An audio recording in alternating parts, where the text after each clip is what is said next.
Assalamualaikum warahmatullahi wabarakatuh. Nama saya Tanilia Dwi Kurnia, nomor absen 32. Dan nama saya Hanadia Skaryati, nomor absen 17. Kami dari kelas 11 S3.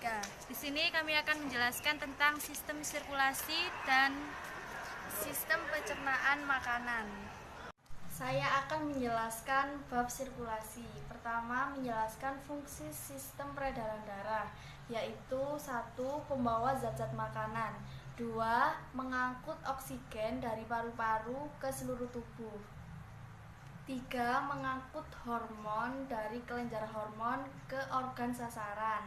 4. Mengangkut sisa-sisa metabolisme. 5.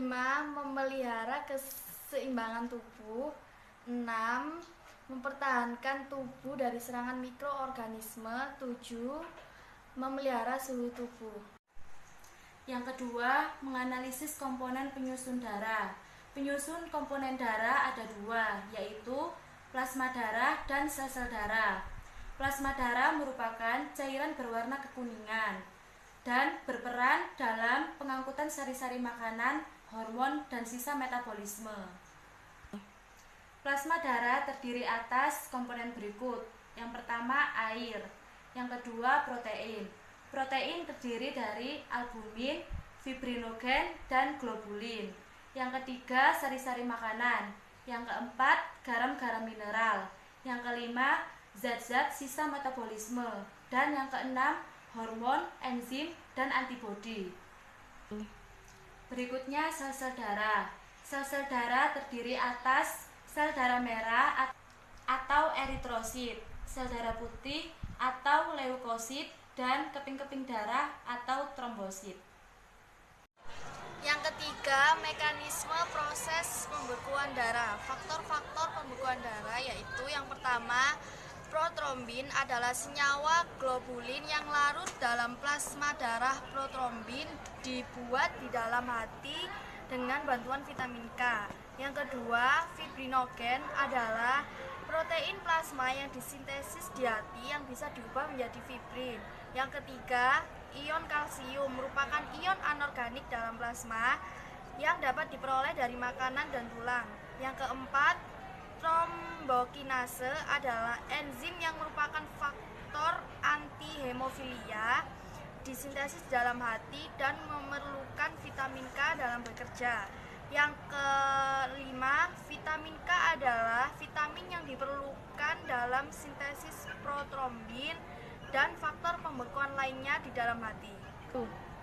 Selain itu, di dalam sistem peredaran darah tertutup, pembekuan darah memiliki kegunaan yang sangat penting. Antara lain, yang pertama, mencegah terjadinya kehilangan darah yang berlebihan bila terjadi luka. Yang kedua, mencegah masuknya mikroorganisme, misalnya bakteri dan bahan asing lain ke dalam darah bila permukaan kulit tercemar oleh lingkungan. Yang ketiga, mempercepat sembuhnya luka. Yang keempat, menjaga tekanan darah karena kehilangan darah yang terlalu banyak dapat berpengaruh terhadap penurunan tekanan darah yang dapat membahayakan. Dan yang terakhir, menjaga peredaran darah. Dan yang terakhir, menjaga peredaran darah dalam sistem peredaran darah tertutup. Yang keempat, golongan darah dan kaitannya dengan transfusi darah. Ada beberapa golongan darah, misalnya sistem ABO dan sistem Rhesus. Golongan darah ABO dikemukakan Dr. Karl Landsteiner. Golongan darah manusia ada 4. Yang pertama, golongan darah A. Golongan darah A memiliki aglutinogen A dan aglutini B. Golongan darah B memiliki aglutinogen B dan aglutini A. Golongan darah AB memiliki aglutinogen A dan B, tetapi tidak memiliki aglutini A dan B. Golongan darah O tidak memiliki aglutinogen A dan B, tetapi memiliki aglutini A dan B. Fungsi golongan darah sebagai proses transfusi darah dan membantu penyelidik tindak kriminal.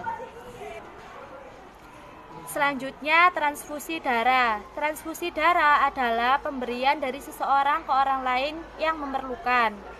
yang mendapat darah disebut resipien, dan yang memberikan darah disebut donor. Kapan seseorang memerlukan transfusi darah? Seseorang melakukan transfusi darah ketika yang pertama kecelakaan dan tubuh luka parah, yang kedua tubuh yang terbakar, yang ketiga penyakit kronis, dan yang keempat waktu tubuh kehilangan banyak darah. Yang kelima, mengidentifikasi bagian jantung manusia. Jantung merupakan alat memompa darah. Letaknya di dalam rongga dada agak ke kiri. Besarnya lebih kurang sama dengan kepalan tangan. Jantung disusun oleh 3 macam jaringan, yaitu sebagai berikut. Yang pertama, jaringan ikat, merupakan jaringan yang berfungsi sebagai pelindung.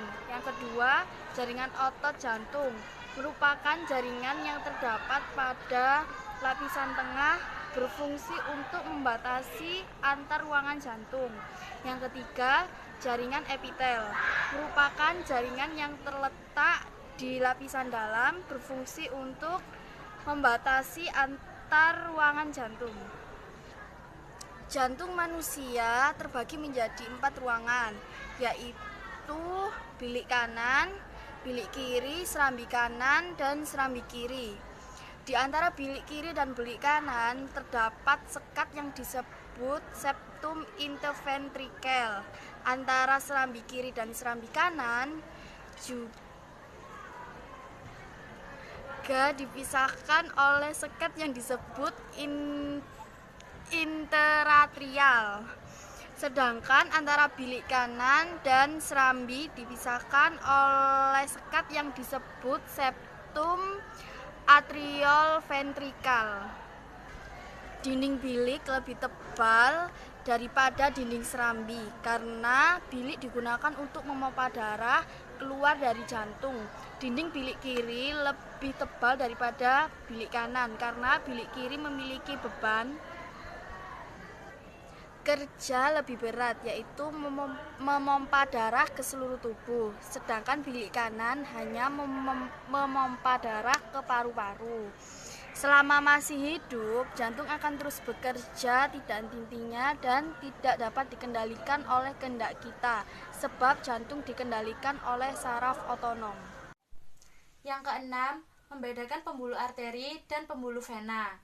Pembuluh arteri merupakan pembuluh darah yang mengalirkan darah dari jantung ke seluruh tubuh. Arteri memiliki dinding tebal, kuat, dan bersifat elastis. Arteri terdiri atas 3 lapisan, yaitu lapisan luar jaringan ikat, lapisan tengah otot polos, dan lapisan dalam endotelium. Pembuluh vena merupakan pembuluh darah yang membawa darah kembali ke jantung. Dari jaringan tubuh mengalirkan darah menuju jantung. Vena memiliki dinding tipis dan dapat mengembang. Pembuluh vena mempunyai banyak katup, mengembalikan darah ke jantung dengan tekanan yang sangat rendah. 7. Menjelaskan sistem peredaran darah pada manusia. Darah manusia selalu beredar di dalam pembuluh darah. Sekali beredar, darah manusia 2 kali melewati jantung sehingga peredaran darah manusia termasuk peredaran darah ganda. Peredaran darah ganda meliputi peredaran darah kecil dan peredaran darah besar. Peredaran darah paru-paru atau peredaran darah kecil yaitu peredaran darah dari jantung menuju ke paru-paru dan kembali ke jantung. Peredaran darah sistematik atau peredaran darah besar yaitu peredaran darah dari jantung diedarkan ke seluruh tubuh dan kembali ke jantung. Yang kedelapan, faktor-faktor yang mempengaruhi denyut nadi. Yang pertama, jenis kelamin. Yang kedua, usia. Yang ketiga, berat badan. Yang keempat, keadaan emosi atau psikis. Yang kelima, kebiasaan aktivitas sehari-hari. Yang keenam, suhu udara di sekelilingnya. Yang ketujuh, konsumsi obat saat diukur. Dan yang kedelapan, sikap tubuh saat diukur denyut nadinya. Yang Kesembilan, menjelaskan proses peredaran limfa. Peredaran limfa atau yang disebut juga peredaran getah bening merupakan peredaran terbuka karena peredarannya melalui pembuluh yang bercabang-cabang halus yang ujungnya terbuka. Sistem limfatik berperanan sebagai sistem pembuangan atau drainase, yaitu menarik kelebihan cairan dari jaring-jaringan tubuh dan mengembalikannya ke dalam darah. Cairan yang bening tidak berwarna itu dinamakan limfa. Fungsi lain sistem limfatik adalah menyerap emulsi lemak dari jonjot atau villi usus halus dan membawanya ke sistem peredaran darah. Sistem peredaran limfa terdiri atas cairan limfa, pembuluh limfa, dan kelenjar limfa. Yang ke-10, perbedaan sistem peredaran darah dan peredaran getah bening. Peredaran darah yaitu peredaran tertutup, darah beredar melalui jalur dan memiliki pompa. Peredaran getah bening yaitu peredaran darah terbuka, tidak memiliki pompa, dan memiliki aliran satu saja yaitu ke arah jantung. Yang ke-11 menjelaskan kelainan pada sistem sirkulasi. Yang pertama yaitu leukopenia, yaitu berkurangnya sel darah putih karena infeksi tikus. Yang kedua, leukositosis, yaitu jumlah sel darah putih lebih dari normal karena radang paru-paru. Yang ketiga, leukemia, yaitu bertambahnya sel darah putih yang tidak terkendali. Yang keempat, erythroblastosis fetalis, yaitu penyakit kuning pada bayi yang baru dilahirkan yang disebabkan oleh rusaknya sel-sel darah oleh aglutinin yang berasal dari ibunya.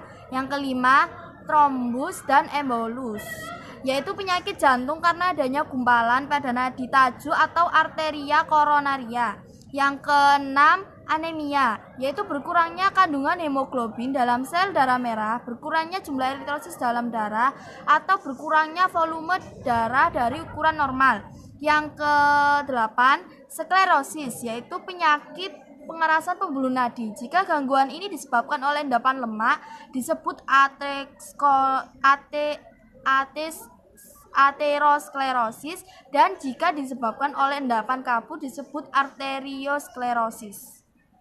Yang ke-8, varises, yaitu pelebaran pembuluh balik. Umumnya terjadi di betis. Bila pelebaran ini terjadi pada vena dekat anus disebut ambeien atau hemoroid atau wasir. Yang ke-9, hipertensi, yaitu naiknya tekanan darah di atas normal. Yang ke-10, hipotensi, turunnya tekanan darah di bawah normal. Yang ke-11, perikarditis, yaitu peradangan pada selaput pembungkus jantung dan kantong tempat jantung berada. Yang ke-12, serangan jantung, penyakit yang disebabkan kurangnya suplai darah ke otot jantung. Yang ke-13, limfadenitis, yaitu peradangan kelenjar limfa yang terletak di rangkaian pembuluh darah. Yang ke-13, polisitemia adalah keadaan di mana sel darah merah terlalu banyak sehingga kekentalan darah meningkat. Yang ke-13, talasemia, yaitu penyakit menurun yang disebabkan oleh kegagalan pembentuk hemoglobin normal sehingga daya ikat eritrosis terhadap oksigen rendah. Yang ke-12, teknologi yang berhubungan dengan sistem peredaran darah. Kelainan pada sistem peredaran darah dapat didiagnosis dengan berbagai macam teknologi yang semakin canggih. Misalnya, elektrokardiogram yang dapat merekam kondisi jantung seseorang. Angioplasti, yaitu alat yang digunakan untuk membuka pembuluh darah yang tersumbat lemak.